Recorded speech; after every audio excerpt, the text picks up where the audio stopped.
the last of the towels from the line.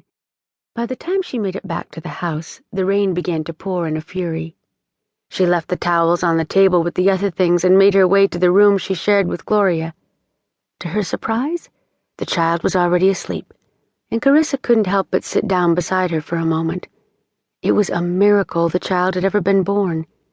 Gloria's father, Malcolm Lowe, had thrown Carissa down a flight of stairs when she was only a few weeks pregnant. She'd been certain she would miscarry, but when she didn't, Carissa thought of the unborn child as her consolation for a miserable marriage. A short time later, her husband again threatened her life. Though she had fallen for his charms as they courted, Malcolm had revealed his true nature once they'd wed. With the Union Army after him, he had done his best to slip from their capture by kidnapping Carissa and Laura, figuring to use them to keep the law at bay. He also planned to kill them both for interfering in his plans.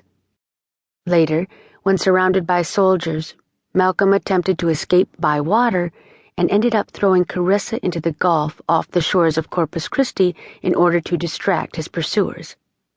But that distraction had been short-lived. In the end, Malcolm had perished from wounds given him by the soldiers. Laura, too, had nearly drowned, but Brandon had saved her.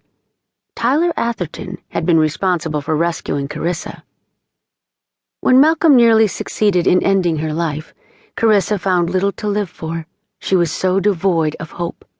But the growing life inside of her compelled Carissa to live, and Gloria was the beautiful result.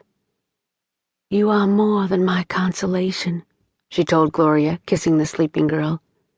"You are the very reason I rise in the morning." Daniel was fussing, and Carissa knew her sister would have a difficult time calming him, especially with the constant rumble of the thunder.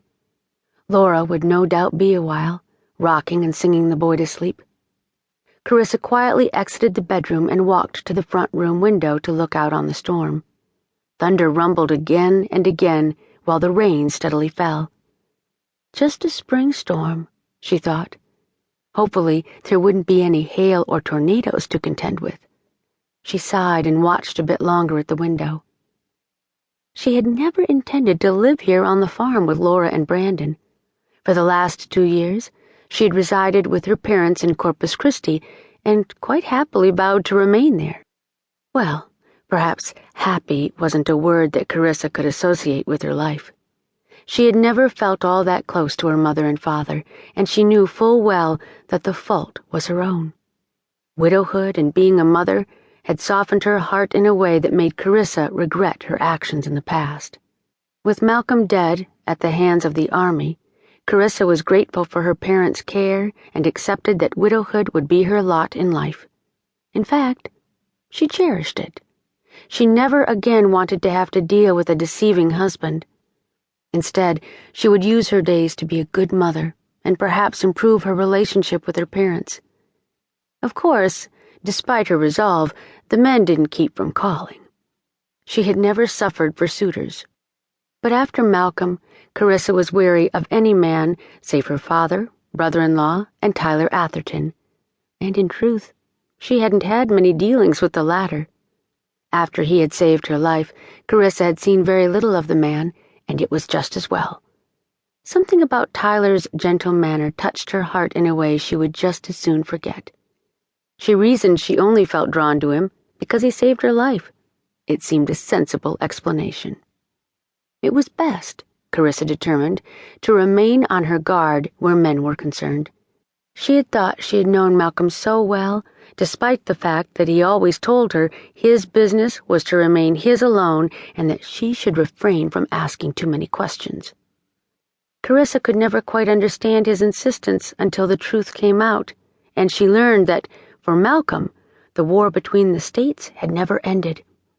Brandon once told her that it hadn't ended for a lot of people. Even now, nearly 3 years after Lee's surrender at Appomattox Courthouse, folks were still at war. At least their own personal war. Fortunately, Carissa's family were Union supporters. So too were many of the families in their social circle of Corpus Christi. There were plenty of Confederates, but also a good number of people who simply supported Texas rather than siding with either the North or